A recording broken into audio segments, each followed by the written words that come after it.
नमस्कार दोस्तों, स्वागत है आपका आपके अपने चैनल नॉलेज लाइब्रेरी साइंस में। दोस्तों, इस वीडियो में हम बात करेंगे कोलन क्लासिफिकेशन के इंपॉर्टेंट फैक्ट्स के बारे में। जानेंगे कि सीसी से रिलेटेड कौन कौन से इंपॉर्टेंट फैक्ट्स पर हमारे एग्जाम्स में सवाल बनते हैं। उन सारे फैक्ट की पूरी एक लिस्ट लेकर आया हूं।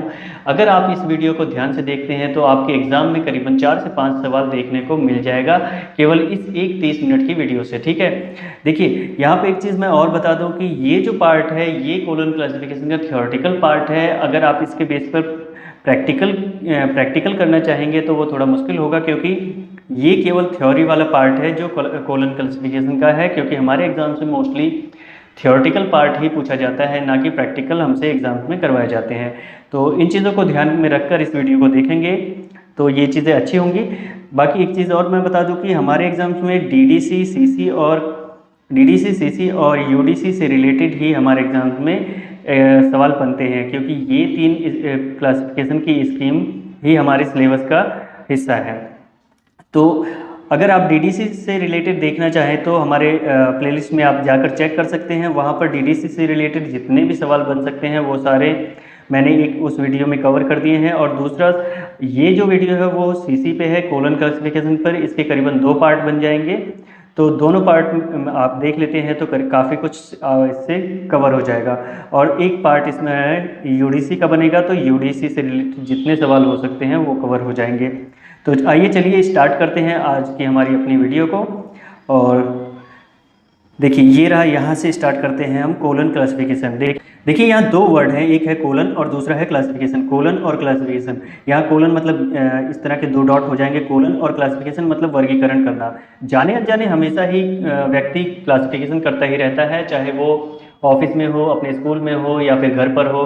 घर पे आप अपने रसोई घर में चीज़ों को कैटेगराइज करके रखते हैं, मसालों को अलग अलमारी में रखते हैं, और दाल चावल ये सारी चीज़ें अलग अलग बर्तनों में रखी जाती हैं। ठीक उसी तरह से आप अपने ऑफिस में हैं तो हर एक चीज़ की फाइल होती है। आपके पास फ़ोन है, फ़ोन में आप हमेशा ही क्लासिफिकेशन करते रहते हैं कि वहाँ पर आपके फ़ोन में इमेजेस होंगी, तो इमेजेस को आप हमेशा ही कैटेगराइज करके रखते हैं। कुछ कैमरे की इमेज होती हैं, कुछ फेसबुक की, इंस्टाग्राम की, कुछ आपके ड्राइव की फ़ोटोज़ होंगी। तो इस तरह से हर चीज़ को एक कैटेगराइज करके रखते हैं ताकि हम उन चीज़ों का बहुत आसानी से यूज़ कर सकें। ठीक है, तो ये तो क्लासिफिकेशन होता है जनरल वे में, हर कोई व्यक्ति करते रहता है। तो लेकिन सिंपल क्लासिफिकेशन के आधार पर हम लाइब्रेरी में क्लासिफिकेशन करना हमारे लिए बहुत मुश्किल है, क्योंकि लाइब्रेरी में कलेक्शन जो बहुत ज़्यादा होता है और उसे रंग रूप आकार के आधार पर क्लासिफाई नहीं कर सकते हैं। ठीक है, तो लाइब्रेरी में जो क्लासिफिकेशन करना है तो उसको क्लासिफिकेशन करने के लिए अलग मेथड्स हैं, और उन मेथड्स में कुछ फेमस मेथड हैं। डीडीसी में सभी ज्ञान जगत को, जितने भी यूनिवर्स ऑफ नॉलेज है, यानी जितने भी वर्ल्ड में नॉलेज माफ कीजिए सब्जेक्ट्स हैं, उनको 10 भागों में डिवाइड कर दिया गया है और उस तरह से फिर क्लासिफाई किया गया है अलग अलग। उसे 10 भाग में, फिर उसे 100 पार्ट में, 100 को फिर 1000 में, इस तरह से क्लासिफाई कर दिया गया है पूरे यूनिवर्स ऑफ नॉलेज को। ठीक उसी तरह से अब कोलन क्लासिफिकेशन जो है वो इंडियन क्लासिफिकेशन है। यहाँ भारतीय कल्चर के आधार पर क्लासिफिकेशन किया गया है SR रंगनाथन द्वारा। तो रंगनाथन ने इस क्लासिफिकेशन के आधार पर क्या किया है, लाइब्रेरी में क्लासिफिकेशन किया है। डॉक्यूमेंट्स जितने भी होते हैं लाइब्रेरी में, जितनी बुक होती हैं, डॉक्यूमेंट्स होते हैं, इंफॉर्मेशन सोर्सेज होते हैं, उन सबको कैटेगराइज करा है। ठीक है, तो आइए इसी चीज़ के बारे में, इसी को जानने के लिए हम डिटेल में थोड़ा सा देख लेते हैं कि क्या क्या फैक्ट पूछे जाते हैं इस कोलन क्लासिफिकेशन से रिलेटेड। तो देखिए, CC is most systematic scheme of the library classification. तो जो कोलन क्लासिफिकेशन है ये बहुत ही ज़्यादा सिस्टमैटिक स्कीम है लाइब्रेरी क्लासिफिकेशन का। जिसे डेवलप किसने करा था, तो इसे किया था SR रंगनाथन ने। SR यानी सियाली रामामित्र रंगनाथन द्वारा इसको डेवलप किया गया था कोलन क्लासिफिकेशन को। देखिए, असल में देखा जाए तो जो SR रंगनाथन थे वो असल में लाइब्रेरियन नहीं थे। ये एक संयोग की ही बात थी कि वो लाइब्रेरियन बन गए। इससे पहले वो एक मैथमेटिक्स के लेक्चरर थे। ठीक है, तो वो क्या थे, मैथमेटिक्स के लेक्चरर थे। और संयोगवश जब उन्हें मद्रास यूनिवर्सिटी लाइब्रेरी में उन्हें लाइब्रेरियन बना दिया गया। कब बनाया गया, 1924 से 1928 के दौरान जब वो मद्रास यूनिवर्सिटी लाइब्रेरी में लाइब्रेरियन थे, तो उन्हें जो लाइब्रेरी का जो कलेक्शन था और वहाँ पे जो कलेक्शन था उनको सिस्टमैटिक वे में नहीं रखा गया था। वो कोई भी बुक कहीं पर पड़ी रहती थी, एक बार किताब को यूज़ करने के लिए ले गया और फिर वापस रिटर्न किया, तो उसे वो दोबारा अगर कोई उसी बुक को मांगे तो उसे प्राप्त करना बहुत ही कठिन हो जाता था। तो ऐसे में क्या है कि रंगनाथन को जो क्लासिफिकेशन का मेथड कोई ना कोई क्लासिफिकेशन का मेथड ढूंढने की आवश्यकता पड़ गई। तो रंगनाथन ने क्लासिफिकेशन के कई सारे मेथड्स को पढ़ना शुरू करा और उन्हें पता चला कि लाइब्रेरियनशिप के लिए एक कोर्स करवाया जाता है, वो लंदन में करवाया जाता है। तो अपने लाइब्रेरियनशिप के कोर्स को यानी अपनी लाइब्रेरी को और परफेक्ट बनाने के लिए और सही बनाने के लिए उन्हें यूनिवर्सिटी ऑफ लंदन में भेजा गया। कहाँ भेजा गया? यूनिवर्सिटी ऑफ लंदन में भेजा गया। क्या करने के लिए? तो स्कूल ऑफ लाइब्रेरियनशिप में लाइब्रेरियनशिप की स्टडी करने के लिए भेजा गया। ऐसा रंगनाथन को सन 1924 से 28 के दौरान जब वे मद्रास यूनिवर्सिटी लाइब्रेरी में लाइब्रेरियन थे, तो 1924 में उन्हें यूनिवर्सिटी ऑफ लंदन में भेजा गया। स्कूल ऑफ लाइब्रेरियनशिप यानी लाइब्रेरियनशिप की स्टडी के लिए उन्हें भेजा गया, ठीक है। और जब वहाँ पहुँचते हैं तो लंदन में उन्हें WCB शेयर्स मिलते हैं। WCB शेयर्स वही हैं जो जिन्हें बाद में रंगनाथन ने अपना गुरु माना था, ठीक है। WCB शेयर्स यानी विलियम चार्ल्स बर्विक शेयर्स को SR रंगनाथन ने अपना गुरु माना था। और ये इनकी मुलाकात कहाँ पर हुई थी? तो वो लंदन में हुई थी जब वे स्कूल ऑफ लाइब्रेरियनशिप की स्टडी कर रहे थे, ठीक है। और WCB शेयर्स को क्या कहा जाता है? तो WCB शेयर्स को एक और नाम है उनका ग्रामेरियन ऑफ लाइब्रेरी क्लासिफिकेशन। ये इस नाम से भी फेमस है, ठीक है। तो ये तो खैर फैक्ट की बात होती है, लेकिन इस दौरान जब रंगनाथन जो थे स्कूल ऑफ लाइब्रेरियनशिप में लाइब्रेरियनशिप की स्टडी करते थे, जब वो पढ़ रहे थे, तो उसके बाद क्लासेस के बाद वो कई जगहों पर घूमने जाया करते थे। जो आसपास की दुकानें थी उन सब में वहाँ घूमने जाया करते थे। तो ऐसे में क्या हुआ कि उन्होंने कई सारी क्लासिफिकेशन की स्कीमें पढ़ रहे थे। जैसे DDC की स्टडी करी थी उन्होंने, और भी जो क्लासिफिकेशन की स्कीम थी उन सब की स्टडी करी थी। लेकिन उन्हें कहीं ना कहीं इन स्कीम में कुछ ना कुछ कमी लग रही थी।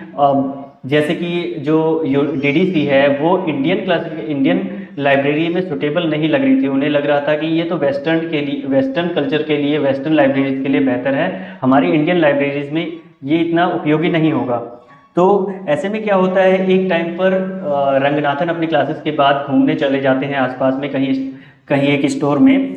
तो उस स्टोर में उन्हें देखने को मिलता है एक मैग्नो टॉय सेट देखने को मिलता है। मैग्नो टॉय सेट क्या था? वो अलग अलग लोहे के कलपुर्जे होते हैं, उनको जोड़ने के लिए, जो अलग अलग लोहे के कलपुर्जे होते हैं उनको जोड़ने के लिए नट बोल्ट का यूज़ करके उन्हें जोड़ा जाता है, ठीक है। उनको जोड़ा जाता है और इस तरह से फिर वो एक टॉय बन जाता है। तो जब रंगनाथन ने इस तरह के एक मैग्नो टॉय सेट को देखा तो उनको क्लासिफिकेशन का आइडिया आ गया कि क्लासिफिकेशन कैसे करना है। मतलब जितने भी फैसेट्स थे उनको जोड़ने के लिए उन्होंने एक सिंबल का यूज़ करना शुरू करा, ठीक है। उसके जितने भी फैसेट्स थे उनको जोड़ने के लिए एक कोलन सिंबल का यूज़ करा और इस सिंबल को यूज़ करके सारे फैसेट्स को जोड़ना स्टार्ट करा। और ये स्कीम उनके दिमाग में वहीं पर आ गई थी जब वो लंदन में थे। तब उन्होंने कोलन क्लासिफिकेशन का आइडिया उनके दिमाग में आ गया था कि किस तरह से क्लासिफिकेशन की स्कीम होनी चाहिए, ठीक है। इस तरह से फाइनली जब 1924 और 1925 में वो इंडिया आते हैं, तो इंडिया में उन्हें क्या होता है कि इंडिया में आने के बाद उन्होंने कोलन क्लासिफिकेशन लिखना स्टार्ट कर दिया। 1928 से लेके 1932 के बीच में उन्होंने, मतलब 1928 या 1933 तक उन्होंने कोलन क्लासिफिकेशन लिखी और फाइनली कोलन क्लासिफिकेशन को पब्लिश कर दिया सन 1933 में, ठीक है। ये अक्सर सवाल पूछ लिया जाता है कि कोलन क्लासिफिकेशन को कब पब्लिश किया गया था? तो वो 1933 में पब्लिश किया गया था। अब यहाँ एक और सवाल बन सकता है कि इसको पब्लिश किसके द्वारा किया गया था? तो मद्रास लाइब्रेरी एसोसिएशन द्वारा इसको पब्लिश किया गया था।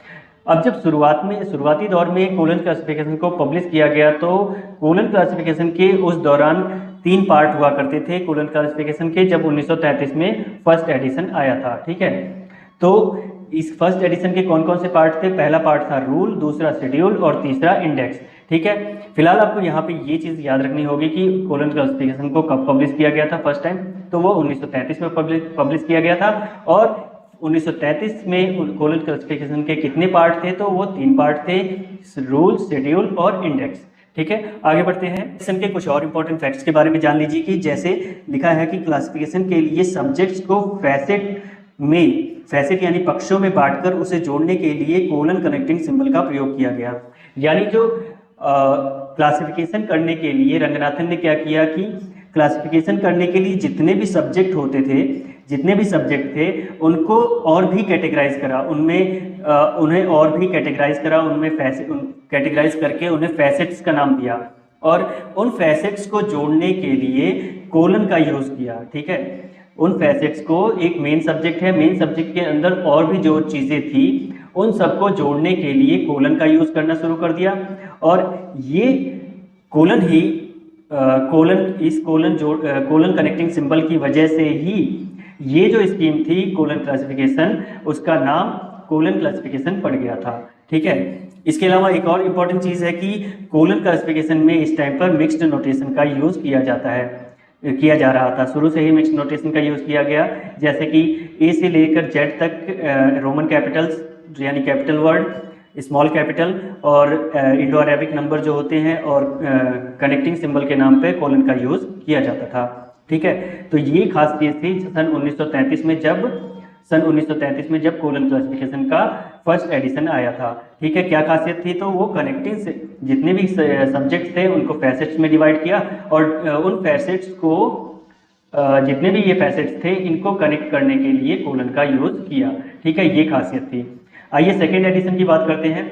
तो सेकेंड एडिशन था कोलन क्लासिफिकेशन का, वो कब आया था, तो सेकेंड एडिशन 1939 में आया था। कब आया था, 1939 में आया था और जब 1937 में prolegomena to library classification SR Ranganathan ने लिखी थी, उसके बेस पर ही ये सेकेंड एडिशन आया। जो कमियां थी वो उसमें सुधार की गई।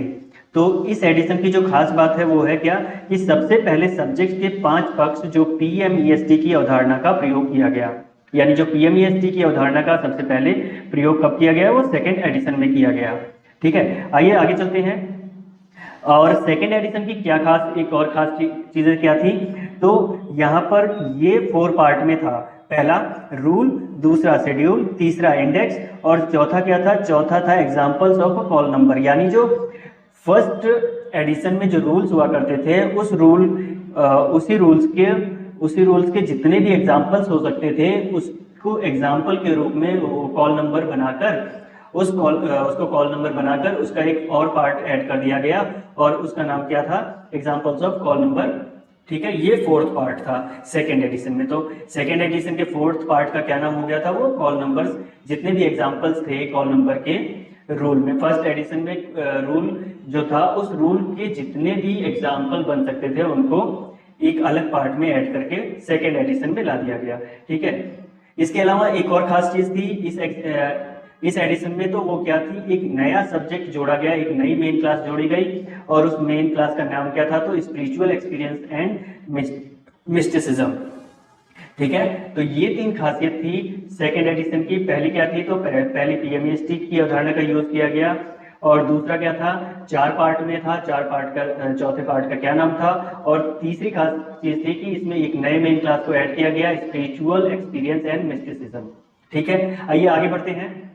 अब थर्ड पार्ट की अगर बात करें, थर्ड एडिशन की बात करें, तो थर्ड एडिशन कब आया था, 1950 में। फर्स्ट एडिशन देखिए कब आया था, 1933 में, सेकेंड एडिशन 1939 में आया था और थर्ड एडिशन जो था वो 1950 में आया था। तो थर्ड एडिशन की क्या खास बात है, तो प्रत्येक मेन क्लास के लिए फैसेट फॉर्मूला का यूज किया गया। ठीक है, फैसेट फॉर्मूला का यूज किया गया और दूसरा क्या था इसमें कि एट द टाइम, इस टाइम पर क्या थे, जब थर्ड एडिशन आया तो इस टाइम पर रंगनाथन कहाँ पर थे, वो दिल्ली यूनिवर्सिटी में अपनी रिसर्च कर रहे थे या दिल्ली यूनिवर्सिटी में थे। ठीक है, आइए आगे बढ़ते हैं। फोर्थ एडिशन की अगर मैं बात करूं तो फोर्थ एडिशन कब आया था, तो वो 1952 में आया था। कब आया था, तो 1952 में आया था और इसमें जो 5 फंडामेंटल कैटेगरीज थी, जैसे PMEST, ठीक है, ये 5 फंडामेंटल कैटेगरीज को जोड़ने के लिए कनेक्टिंग सिंबल का यूज किया गया। ठीक है, क्या किया गया, कनेक्टिंग सिंबल का यूज किया गया। देखिए जैसे ये PMEST, ठीक है, ये फोर्थ एडिशन में क्या किया गया कि P को जोड़ने के लिए कॉमा का यूज किया गया और जो सेकेंड M है, मैटर को जोड़ने के लिए सेमीकोलन का, और एनर्जी को जोड़ने के लिए कोलन और स्पेस के लिए डॉट और टाइम के लिए डॉट। ठीक है, अभी तक इन कनेक्टिंग सिंबल का यूज करना स्टार्ट कर दिया, तो वो फोर्थ एडिशन में स्टार्ट किया गया। क्योंकि फर्स्ट अभी तक जो फर्स्ट से लेके थर्ड एडिशन थे, यहाँ पर बहुत कंफ्यूजन हो जाती थी कि उसमें कैटेगरीज का पता नहीं चलता था। 5 फंडामेंटल कैटेगरीज में कौन सा पर्सनैलिटी, मैटर, एनर्जी, स्पेस कौन सा है, वो चीज़ें नहीं समझ आती थी। जिस वजह से अब हर एक 5 फंडामेंटल कैटेगरीज के लिए कनेक्टिंग सिंबल का यूज किया गया। यहीं से ये क्लासिफिकेशन स्कीम में थोड़ा सा चेंजेस आया। ठीक है, ये देखते हैं, आगे बात करेंगे हम कि क्या कहा गया था। ठीक है, अभी तो ये फिलहाल छोटे छोटे फैक्ट हैं, उनको याद रखना आपको जरूरी है। देखिए ये रहा, पर्सनैलिटी के लिए कॉमा है। हमारे एग्जाम्स में पूछा जाता है ये अक्सर कि पर्सनैलिटी का कनेक्टिंग सिंबल क्या है, तो कॉमा। और मैटर के लिए क्या कनेक्टिंग सिंबल है, सेमीकोलन है। एनर्जी के लिए कोलन है। स्पेस के लिए डॉट और टाइम के लिए डॉट। ये फोर्थ एडिशन तक था। माफ कीजिए सिक्स जो रिवाइज एडिशन था उससे पहले डॉट का यूज किया जाता था टाइम के लिए। ठीक है, यहाँ पे ये सारी चीजें हैं। पर्सनैलिटी के लिए कॉमा है, मैटर के लिए सेमीकोलन, एनर्जी के लिए कोलन, स्पेस के लिए डॉट और टाइम के लिए डॉट। ठीक है, ये सारी चीजें हैं जो हमारे एग्जाम में पूछ ली जाती है, तो देख लीजिएगा। फिफ्थ एडिशन जो था वो 1957 में आया था। कब आया था, तो ये 1957 में आया था। एक बार मैं फिर से याद दिला दूं कि कौन सा एडिशन कब आया था। पहला एडिशन आया था 1933 में, दूसरा आया था 39 में, तीसरा आया था 1950 में, चौथा आया था इनका 1952 में, और जो फिफ्थ एडिशन है वो 1957 में आया था। ठीक है, इस तरह से आप याद रख लीजिएगा।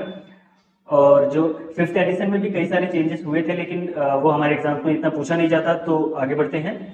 अब सिक्स्थ एडिशन जो है सबसे ज्यादा इंपॉर्टेंट यही सिक्स एडिशन है। इसी के बेस पर ही हमारे एग्जाम में ज्यादा सवाल पूछे जाते हैं। तो आइए देखते हैं कि सिक्स्थ एडिशन कब आया था, तो वो 1960 में आया था। ठीक है, पहली चीज इंपॉर्टेंट ये है। इसके अलावा सिक्स्थ एडिशन में एक बहुत बड़ा चेंजेस किया गया। वो क्या था कि ग्रीक लेटर्स जो मेन क्लास को दर्शाते थे उनको कम किया गया और उनके स्थान पर रोमन कैपिटल का यूज किया गया। क्या किया गया, जो ग्रीक लेटर हुआ करते थे मेन क्लास में उनको कम किया गया और उसके स्थान पर रोमन कैपिटल वर्ड्स का यूज ज्यादा किया गया। ठीक है, उनको मतलब एक तरह से रिप्लेस करना शुरू कर दिया गया था। ठीक है, और क्या चीज है, तो इसमें कॉमन आइसोलेट्स का भी यूज किया जाने लगा। तीसरा इंपॉर्टेंट खासियत क्या थी इसमें कि थर्ड एडिशन में, माफ कीजिए सिक्स्थ एडिशन में टाइम और स्पेस के दो स्तर प्रदान किए गए। जो अलग अलग स्तर होता है, जैसे टाइम 2t हो गया, फिर 2t2 हो गया, फिर प्लेस का होता है।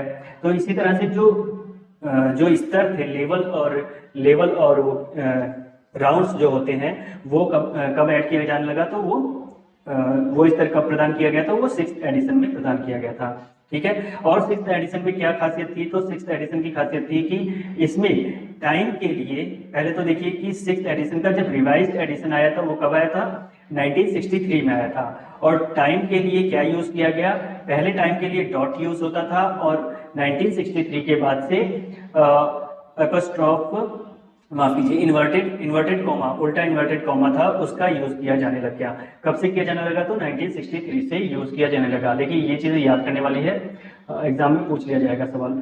आगे देखते हैं, तो जो सिक्स्थ एडिशन था उसका पब्लिशर कौन था, तो वो था Sharada Ranganathan endowment of a library science. और ये जो सिक्स्थ एडिशन था ये बुक उन्होंने किसको समर्पित करी थी, तो वो करी थी प्रोफेसर एडवर्ड बी रॉस को उन्होंने ये किताब समर्पित करी थी। ठीक है, आप किताब अगर ओपन करेंगे कोलन क्लासिफिकेशन की, तो उसमें स्टार्टिंग के पेज पे ही आपको देखने को मिल जाएगा ये इसका जो पब्लिशर कौन है, तो वो Sharada Ranganathan endowment of library science है। और ये किसको समर्पित किया है, तो वो प्रोफेसर एडवर्ड बी रॉस को उन्होंने समर्पित किया था। ठीक है, तो ये खास चीजें थी। पहला ये डॉट की जगह से इन्वर्टेड कॉमा का यूज किया गया।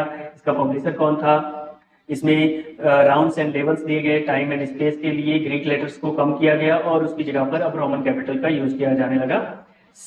और एक चीज और यहाँ पर देखिए, तो यहाँ पर क्या है कि इस बुक के कितने पार्ट हैं, हमारे एग्जाम में अक्सर ये सवाल आपको देखने को मिल जाएगा। आप अगर केवीएस लाइब्रेरी का सवाल उठाकर देखेंगे तो वहां पर ये सवाल देखने को मिल जाएगा। और अगर आप एग्जाम दे ही रहे हैं या हमारे क्वेश्चन पेपर की जो सीरीज है अगर उन्हें भी जाकर आप देखेंगे, जो एक्चुअल क्वेश्चन पेपर्स हैं लास्ट ईयर्स के लाइब्रेरी फील्ड के। तो अगर आप वहाँ जाकर देखेंगे तो आपको देखने को मिल जाएगा कि इन जितने भी मैं ये चीज़ें बता रहा हूँ, ये सारी चीज़ें, ये जितने फैक्ट हैं वो सारे इंपॉर्टेंट है, क्योंकि इन्हीं से ही रिलेटेड ही सवाल हमारे एग्जाम में बनते हैं।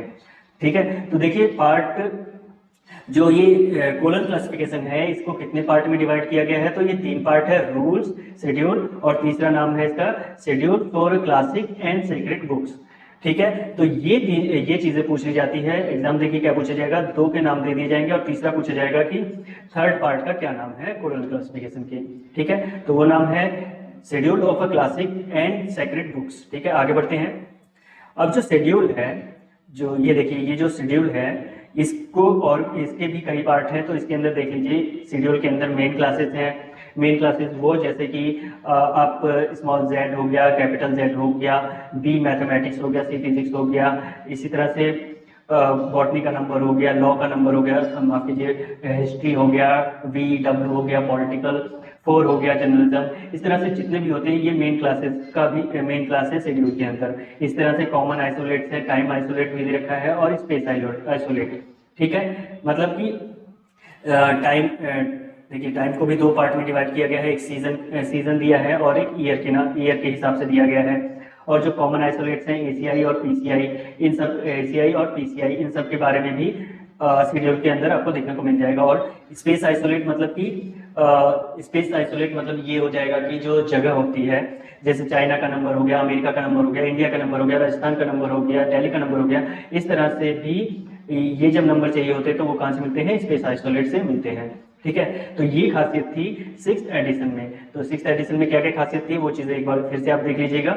रोमन कैपिटल्स को कम किया गया है और कॉमन आइसोलेट्स का यूज़ किया गया है, राउंड्स एंड लेवल्स का यूज़ किया गया है टाइम और स्पेस के लिए, और डॉट की जगह पे इन्वर्टेड कॉमा का यूज़ किया गया है 1963 में टाइम के लिए।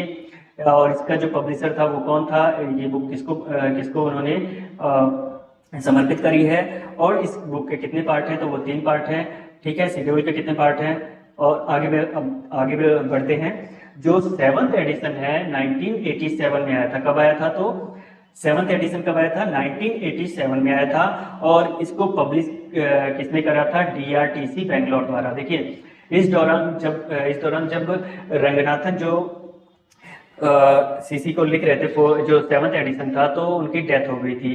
तो वो इस 7th पार्ट को कंप्लीट नहीं कर पाए थे। कंप्लीट ना करने की वजह से इसको जो एडिट करा वो किसने करा था, तो वो MA गोपीनाथ ने करा था, जो रिसर्च एसोसिएट थे। ठीक है, लाइब्रेरी साइंस में रिसर्च एसोसिएट थे। और ये बुक कहाँ से पब्लिश की गई थी, तो ये की गई है DRTC बेंगलोर से। फिलहाल इसमें बहुत सारी कमियां हैं जिसकी वजह से इसका यूज नहीं किया जाता है। जो 6th एडिशन है उसी का यूज किया जाता है।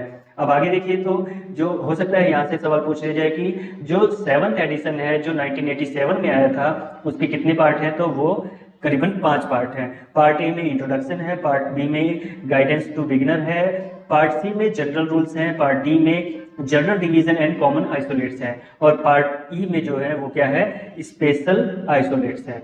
ठीक है, और इसके एडिट किसने करा था, तो MA गोपीनाथ ने करा था। ठीक है, ये चीजें हैं, आप इन्हें देख लीजिएगा। तो ये तो थी खास चीजें जो हर एक एडिशन में ऐड हुई थी। अब देखते हैं इसी को आगे। देखिए अब आपको चीजें याद करने में आसानी हो जाएगी कि जो 1st एडिशन था वो कब आया था, ईयर आपको याद रख लेनी है कि 1st एडिशन से 2nd एडिशन के बीच में कितना गैप था, तो वो 6 ईयर का गैप था। इस तरह आप याद रख सकते हैं। और इस 6 ईयर के बीच में ही 1937 में प्रोलेगमेना टू लाइब्रेरी क्लासिफिकेशन आया था, जिसके बेस पर ही 2nd एडिशन आया था। ठीक है, तो यहाँ पर ये देख लीजिए कि 1st एडिशन 1933 में आया था, जिसकी क्या खासियत थी, कोलन का यूज किया गया था।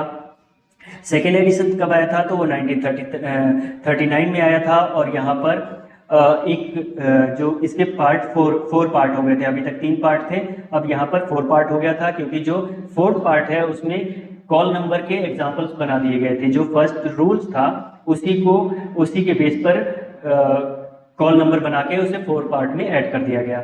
ठीक है, 3rd एडिशन कब आया था, तो 3rd एडिशन 1950 में आया था, उसके 2 साल बाद 1952 में 4th एडिशन आया। 4th एडिशन में बहुत सारे चेंजेस थे, लाइक कनेक्टिंग सिंबल का यूज किया गया, PMEST को जोड़ने के लिए कनेक्टिंग सिंबल का यूज किया गया, PMEST इनको जोड़ने के लिए कनेक्टिंग सिंबल यूज किया गया। और जो 6th एडिशन था फोर्थ एडिशन हमने कर लिया। 1957 जो फिफ्थ एडिशन है, इसमें भी कई सारे चेंजेस हुए थे, लेकिन हमारे एग्जाम में पूछे नहीं जाते तो वो मैंने ऐड नहीं करे हैं। 1960 में क्या हुआ कि 1960 में ये जो छठा एडिशन है, इससे हमारे एग्जाम में बहुत सवाल पूछे जाते हैं। जैसे कि यहाँ पे राउंड्स एंड लेवल्स के लिए अलग अलग लेवल और स्तर दिए गए, और इसके अलावा कॉमन आइसोलेट का प्रावधान किया गया, और जो टाइम था उसके लिए डॉट की जगह पर अब एपोस्ट्रोफ का यूज किया गया, उल्टा एपोस्ट्रोफ का यूज किया गया। और इसी को 1960 वाले एडिशन को ही 1963 में रिवाइज किया गया, और रिवाइज करके ही वो टाइम के लिए इन्वर्टेड कॉमा का यूज किया गया। ठीक है, यहाँ पे थोड़ा सा गलती हो गई कि मैंने 60 में बोल दिया कि टाइम के लिए इन्वर्टेड कॉमा दिया गया, तो वो देख लीजिएगा आप, यहाँ पर दिया गया 1960 में दिया गया। ठीक है, 1963 में दिया गया था। आगे देखते हैं, तो आगे फिफ्थ जो एडिशन है वो सेवंथ जो एडिशन है वो 1987 में आया था। अब देखिए इसमें और खास क्या चीजें हैं, तो यहाँ पर देखिए टोटल 7 एडिशन है। 7 एडिशन में से जो पहले 3 एडिशन है, हमारे एग्जाम में पूछा जाता है कि जो कौन सा एडिशन ऐसे हैं जो रिजिडली फैसेटेड क्लासिफिकेशन है। ठीक है, तो जो फर्स्ट 3 एडिशन है 33, 39 और 50 वाला, ये जो एडिशन है ये क्या है, ये रिजिडली फैसेटेड क्लासिफिकेशन है। रिजिडली फैसेटेड क्यों है, क्योंकि यहाँ पर कोलन का ही यूज किया गया था, कोलन का ही यूज करके इसमें नंबर्स बनाए जाते थे, कॉल नंबर बनाए जाते थे, जिस वजह से पहचानने में कि कौन सा इसमें पर्सनैलिटी है, मैटर है, स्पेस है, टाइम है, इसमें से कौन सा है, उसको पहचानने में बहुत प्रॉब्लम्स हो जाती थी, जिस वजह से इसे क्या कहा गया, इसे रिजिडली फैसेटेड क्लासिफिकेशन कहा गया। और जो अब आगे बढ़े तो यहाँ पर जो 4th से लेके 6th एडिशन है, जो 1952, 1957 और 1960, ये जो एडिशन है इसे क्या कहा गया, इसे फ्रीली फैसेटेड कहा गया, क्योंकि यहाँ पर जो PMEST है इनको जोड़ने के लिए कनेक्टिंग सिंबल्स का यूज किया जाने लगा, जिसकी वजह से अब जो PMEST में पर्सनैलिटी एक मेन क्लास से लेने के बाद आप चाहे तो उसे दूसरी क्लास से मैटर को ले सकते हैं, एनर्जी कहीं और से ले सकते हैं। इस वजह से क्या था, कनेक्टिंग सिंबल, और इनको अलग अलग जगह से भी यूज कर सकते थे, जिस वजह से ये जो एडिशन है, ये 4th से लेके 6th तक का एडिशन जो है वो फ्रीली फैसेटेड क्लासिफिकेशन कहलाया। ठीक है, और जो 7th एडिशन है ये फुल्ली फ्रीली फैसेटेड क्लासिफिकेशन है, फुल्ली फ्रीली क्लासिफिकेशन स्कीम है, लेकिन 7th एडिशन का यूज नहीं किया जाता क्योंकि इसमें बहुत सारी कमियां थी। आइए आगे बढ़ते हैं, अब देखते हैं इसमें और क्या खासियत है कोलन क्लासिफिकेशन की। देखिए, तो कोलन क्लासिफिकेशन में यहाँ पर थ्री प्लान ऑफ वर्क, तो कोलन क्लासिफिकेशन में यहाँ पर 3 तरह से कॉल नंबर जनरेट करने की तरीके बताए थे रंगनाथन ने। यहाँ पर बस आप ये चीज़ देख लीजिए, idea plan, verbal plan and notional plan. ठीक है, इसे किसी वीडियो में मैं समझा दूंगा आगे आने वाली वीडियो में। अभी बस ये याद रख लीजिए क्योंकि एग्जाम में यही पूछा जाएगा सीधे सीधे कि जो कितने प्लान थे, तो वो 3 प्लान कौन कौन से थे। तो एक आइडिया प्लान यानी आइडिया आना दिमाग में, दूसरा वर्बल प्लान और तीसरा नोटेशनल प्लान। इसमें से नोटेशनल प्लान में से हम देख लेते हैं कि हमारे एग्जाम में क्या क्या पूछे जाते हैं। तो नोटेशन में जो कॉल नंबर जब हमारे बनाया जाता है, बुक का कॉल नंबर बनाया जाता है, क्लास नंबर दिया जाता है, तो उसमें कई तरह से नंबर दिए जाते हैं। एक होता है कि प्योर नोटेशन और होता है मिक्स नोटेशन। प्योर नोटेशन में किसी एक तरह के ही सिंबल का यूज किया जाता है, एक तरह के ही वर्ड्स का यूज किया जाता है, चाहे वो ABCD को ले लिया जाए या 1 2 3 को ले लिया जाए या फिर कोई और सिंबल ले लिया जाए, तो वो क्या हो जाएगा, वो प्योर नोटेशन हो जाएगा जो हमारे DTC में यूज किया जाता है। जबकि CC में क्या है, CC में मिक्स नोटेशन का यूज किया जाता है। मिक्स नोटेशन इसलिए क्योंकि यहाँ पर CC में करीबन A से लेकर Z तक जो रोमन कैपिटल्स हैं उन सबका यूज किया जाता है। ग्रीक जो डेल्टा है उसका यूज किया जाता है, ग्रीक डेल्टा का यूज किया जाता है। 0 से लेकर 9 तक इंडो अरेबिक नंबर्स का भी यूज किया जाता है। A से Z तक रोमन लोअर केस का यूज किया जाता है। लेकिन अगर एग्जाम में कभी ये पूछ लिया जाए, वैसे तो बहुत कम चांसेस है, लेकिन हो सकता है पूछ ही लिया जाए कि ABCD से A से लेकर Z तक के बीच में कौन से ऐसे वर्ड हैं जिनका यूज नहीं किया जाता है स्मॉल केस वाले, यानी रोमन लोअर केस वाले में कौन से ऐसे वर्ड हैं जिनका यूज कोलन क्लासिफिकेशन में नहीं किया जाता है। तो वो ILO, इनका यूज हमारे कोलन क्लासिफिकेशन में लोअर केस वाले में नहीं किया जाता है। ठीक है, तो आइए आगे देखते हैं, इंडिकेटर सिंबल एंड एंटरराइजिंग वैल्यू, इसका भी यूज किया जाता है और ऑर्डिनरी इंडिकेटर सिंबल्स का भी यूज किया जाता है। ठीक है, तो ये तो थे, इस वजह से इसे मिक्स्ड नोटेशन कहा जाता है। ठीक है, किसे, कोलन क्लासिफिकेशन को मिक्स्ड नोटेशन कहा जाता है। आइए आगे बढ़ते हैं। देखिए यहाँ से हमारे एग्जाम्स में भी अब सवाल बहुत सारे बनते हैं देखने को कि हमसे एग्जाम में पूछ लेगा कि कोई मान लीजिए दे दिया कि लॉ का मेन क्लास क्या है। जैसे कि हमारे डीडीसी में मैंने बताया था कि 330 किसके लिए है, वो 330 किसके लिए है, तो वो इकोनॉमिक्स के लिए है, तो वो डीडीसी में पूछा जाता है। ठीक उसी तरह से कोलन क्लासिफिकेशन में क्या पूछा जाता है, तो वो बोल देगा कि लॉ का मेन क्लास क्या है, तो वो जेड है। ये कुछ मेन क्लासेस हैं, मैंने सारी तो नहीं लिखी है, जो इंपॉर्टेंट थी मैंने वही लिख रखे हैं। तो आप देख लीजिए यहाँ पर, जैसे कि स्मॉल जेड किसके लिए है, स्मॉल जेड है जनरलिया के लिए, और कैपिटल जेड किसके लिए है, तो वो लॉ के लिए है। 2 किसके लिए है, लाइब्रेरी साइंस के लिए, बी मैथमेटिक्स के लिए, सी फिजिक्स के लिए, डी इंजीनियरिंग के लिए हो गया, एच जेड माइनिंग के लिए। ये वही सवाल है जो हमारे एग्जाम्स में पूछे गए हैं, इसलिए मैं इनको लिखा है। मैंने सारे क्लास नंबर नहीं लिखे हैं, माफ कीजिए, सारे मेन क्लास नहीं लिखे हैं, बस इंपॉर्टेंट वाले ही लिखे हैं। आई बॉटनी के लिए यूज किया जाता है, एल मेडिसिन के लिए, और एम जो मेन क्लास है वो किसके लिए है, यूजफुल आर्ट्स के लिए है, एन किसके लिए है, फाइन आर्ट्स के लिए है, पी लिंग्विस्टिक के लिए है, आर फिलोसफी के लिए है, डब्ल्यू पॉलिटिकल साइंस के लिए है, एक्स इकोनॉमिक्स के लिए है, वाई सोशोलॉजी के लिए है। ठीक है, इस तरह से ये सारे मेन क्लासेस हैं। ठीक, अब आगे बढ़ते हैं। तो आगे देखिए अच्छा, इसमें एक और चीज पूछ ली जाती है, वी किसके लिए है, तो वी हिस्ट्री के लिए है। ठीक है, हिस्ट्री के लिए है। आगे अब दिखाता हूँ कि ये मेन क्लासेस को कैसे रंगनाथन ने डिवाइड करा है। ठीक है, तो देखिए इन्हें याद करना और आसान हो जाएगा, एक एक चीज को आप इस तरह से याद करेंगे तो याद करना बहुत टफ हो जाएगा, क्योंकि 42 मेन क्लासेस है और सबको याद करना इतना आसान नहीं होगा। अगर आपके डेली यूज में है तो आप याद कर सकते हैं बहुत आसानी से। देखिए, लेकिन रंगनाथन ने कैसे डिवाइड करा है, तो देखिए ए को एक ट्रायंगल लिया, रंगनाथन ने एक ट्रायंगल लिया, एक ट्रायंगल में ए से लेकर एम तक, यहाँ पर जितने भी क्लास होंगे ए से लेकर एम तक वो साइंस वाले सब्जेक्ट होंगे। साइंस के जितने भी सब्जेक्ट हैं वो ए से लेकर एम तक रंगनाथन ने रख दिए। ठीक है, इसके बीच में जो भी मेन क्लासेस आएंगी वो साइंस से रिलेटेड होंगी। ठीक, और इसके बाद अब आप देखेंगे कि जो डेल्टा से लेके जो जेड वाला पोर्शन है, यहाँ पे ह्यूमैनिटीज और सोशल साइंसेज, इसको इस सेक्शन में आपको देखने को मिल जाएगा। इस साइड वाले सेक्शन में आपको क्या मिलेगा, डेल्टा से लेके जेड के बीच में जो मेन क्लासेस मिलेंगी वो या तो ह्यूमैनिटीज से रिलेटेड होंगी या तो सोशल साइंसेज से रिलेटेड होगी। एन से लेके एस के बीच में जो होगी वो ह्यूमैनिटीज से रिलेटेड होगी, और टी से लेके जेड तक के बीच में जो होगी वो सोशल साइंसेज से रिलेटेड होगी।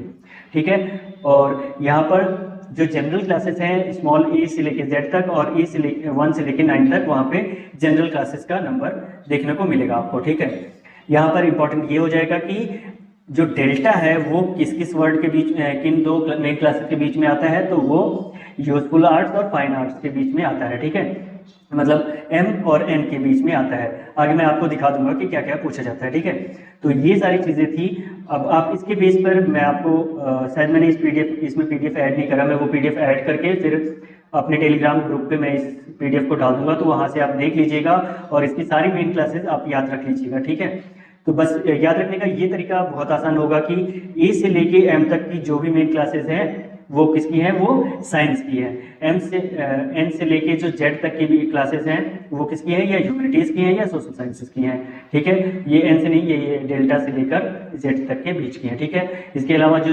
जनरल क्लासेस है वो कहाँ तक की है, जनरल क्लासेस यहाँ पर रखी गई हैं, रंगनाथन रखी है, तो ये क्या है, ए से लेकर जेड तक और 1 से लेकर 9 तक की। ठीक है, आगे आइए आगे बढ़ते हैं। तो यहाँ पर देखिए ये सवाल हमारे एग्जाम में अक्सर देखने को मिल जाता है कि जो डेल्टा है वो डेल्टा किन दो मेन क्लासेस के बीच में आता है, तो वो दो मेन क्लासेस कौन सी है, वो एक यूजफुल आर्ट्स और फाइन आर्ट्स, यानी एम और एन के बीच में डेल्टा आता है। ठीक है, इनकी मेन क्लासेस याद रख लीजिए कि यूजफुल आर्ट्स किसका नाम है, वो एम के लिए एम को डिनोट करता है, और एन किसको डिनोट करता है, तो वो फाइन आर्ट्स को करता है, और जो डेल्टा है वो किसको डिनोट करता है, तो वो स्पिरिचुअल एक्सपीरियंस एंड मिस्टिसिज्म को डिनोट करता है। ठीक है, इसी तरह से ये सवाल भी बन जाता है कि एस और टी के बीच में क्या आता है, तो वो आता है सिग्मा, और ये एस और टी का क्या नाम है, एस मतलब एस मेन क्लास है साइकोलॉजी की, टी है एजुकेशन की, और सिग्मा किसका है, वो किसका है, तो वो सोशल साइंसेस का है। आइए आगे बढ़ते हैं। Call number. तो कॉल नंबर कैसे बना है? कॉल नंबर हमारा बनता है 3 चीज़ों से मिलकर, क्लास नंबर, बुक नंबर और कलेक्शन नंबर।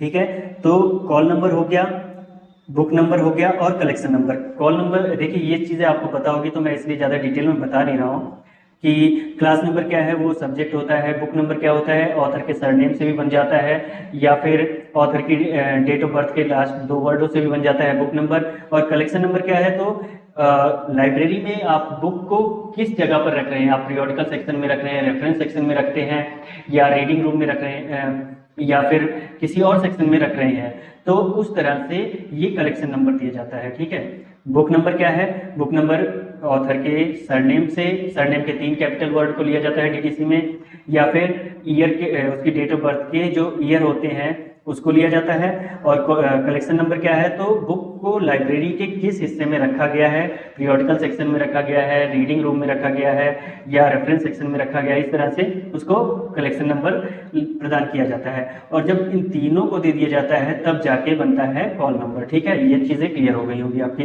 देखिए, तो ये तो थी बुक नंबर देने का जो मैंने तरीका बताया वो था। अब बुक नंबर देने के और भी तरीके हैं, जैसे कि बुक नंबर देने का फैसिट फॉर्मूला रंगनाथन ने दिया था, वो क्या था, LFYA.V-S और सेमीकोलन C:CR मतलब क्रिटिसिज्म। देखिए आइए देखते हैं इसके बारे में क्या है। तो पहला L मतलब लैंग्वेज नंबर, यानी किसी अगर आपको बुक नंबर देना है, आपने क्लास नंबर दे दिया, ठीक है, बुक जो कॉल नंबर आपको देना है पूरी तरह से आपने क्लास नंबर दे दिया, अब रहता है बुक नंबर। तो बुक नंबर आप देने के लिए क्या यूज़ कर सकते हैं, आप ऑथर के सरनेम का यूज़ कर सकते हैं, उसके ईयर को यूज़ कर सकते हैं, उसके डेट ऑफ बर्थ के ईयर को यूज़ कर सकते हैं, या तो इसके अलावा बुक नंबर देने के और कौन से तरीके हैं, तो आप लैंग्वेज नंबर दे सकते हैं, बुक का लैंग्वेज नंबर क्या है, या फॉर्म नंबर दे सकते हैं कि बुक का पैम्पलेट क्या है, पैम्पलेट तो नहीं है, वो थीसिस तो नहीं है, रिसर्च पेपर तो नहीं है, इनमें से कोई भी एक प्रकार करके आप उसका बुक नंबर दे सकते हैं इनके इन वर्ड का यूज़ करके। ठीक है, इसके अलावा आप क्या यूज़ कर सकते हैं, वाई मतलब हो गया ईयर, ईयर के कुछ वर्ड का लास्ट के 2 वर्ड का यूज़ करके आप बुक नंबर दे सकते हैं। एक्सेशन नंबर का भी यूज़ करके आप बुक नंबर दे सकते हैं कि जिस हिसाब से लाइब्रेरी में बुक आई है उसको एक्सेशन रजिस्टर मतलब कि लाइब्रेरी में जो बुक आती है वो किस सीक्वेंस में किस ईयर में कब आई थी, उस हिसाब से किताब को एक्सेशन नंबर दिया जाता है और उस एक्सेशन नंबर के हिसाब से आप बुक नंबर दे सकते हो अपने कॉल नंबर के अंदर। ठीक है, अब इसी के अलावा देखते हैं वॉल्यूम नंबर भी दे सकते हैं। एक बुक के कई वॉल्यूम्स आते हैं तो वॉल्यूम के हिसाब से भी आप बुक नंबर दे सकते हैं। सप्लीमेंट नंबर मतलब जो कि डीवीडी हो सकता है किताब के अंदर, सीडी हो सकता है, मैप भी हो सकते हैं, इस तरह की बहुत सारी चीज़ें आती हैं, उनके बेस पर भी दे सकते हैं। इसके अलावा कॉपी नंबर की वो एक बुक के कितनी कॉपी आई है उसके बेस पर भी आप बुक नंबर दे सकते हैं और क्रिटिसिज्म नंबर भी आप दे सकते हैं बुक नंबर में। ठीक है, और लास्ट लेकिन पूरा लास्ट नॉट द लीस्ट कह सकते हैं क्योंकि अभी बहुत सारी चीज़ें हैं इस कोलन क्लासिफिकेशन में। तो इसके अलावा जो कलेक्शन नंबर, जैसे कि मैंने आपको पहले ही बताया कि कलेक्शन नंबर के लिए क्या दिया जाता है, तो जैसे RR अगर दे दिया है कॉल नंबर के बीच में, जैसे कि आप देखिए जैसे 0152-3M82, ठीक है, शायद यही है, ये नंबर किनका है, तो ये 0152, 3M89 या 82 जब प्रेमचंद की जो बुक्स हैं उनके लिए। तो अगर इसमें तो ये जो क्लास नंबर है, ये जो कॉल नंबर है, इसको अगर आप रीडिंग रूम में रखना चाहते हैं, आप इशू नहीं करना चाहते हैं, तो लास्ट में जो बुक नंबर आप इस तरह से दे सकते हैं RR लिख के। ठीक है, तो इसी तरह से RR दे सकते हैं। इसके अलावा आप पीरियोडिकल सेक्शन में जैसे कि मैगजीन्स आती हैं, जो मैगजीन होती हैं उनमें आप लिख सकते हैं कि ये PC सेक्शन में रखी गई है, तो बुक कॉल नंबर के लास्ट में आप PC लिख देंगे, तो वो आप उस बुक का यूज़, उस चीज़ का यूज़ केवल पीरियोडिकल सेक्शन में ही कर सकते हैं। ठीक है, तो इसके अलावा जैसे रेफरेंस की जो बुक्स आती हैं उनके ऊपर भी हम RR लिख सकते हैं, रेफरेंस कलेक्शन है तो वो उनके कॉल नंबर के एंड में आप RR लिख सकते हैं। और जब RR लिख देंगे तो इसका मतलब ये हो जाएगा कि आप केवल उसका यूज़ लाइब्रेरी में ही कर सकते हैं, ना कि आप घर पर अपने ले जाके उसका यूज़ कर सकते हैं। ठीक है, तो देखिए इस वीडियो में खैर फिलहाल इतना ही, लेकिन बहुत सारी अभी और भी बहुत फैक्ट हैं जो कोलन क्लासिफिकेशन से रिलेटेड हमारे एग्जाम में पूछे जाते हैं। तो देखिए वो पार्ट तो मैं लेके ही आऊँगा। लेकिन अगर आप फिलहाल अभी तक वीडियो को देख रहे हैं तो कम से कम एक लाइक और एक सब्सक्राइब तो जरूर बनता ही है, ठीक है। बाकी नेक्स्ट वीडियो में और भी कॉमन क्लास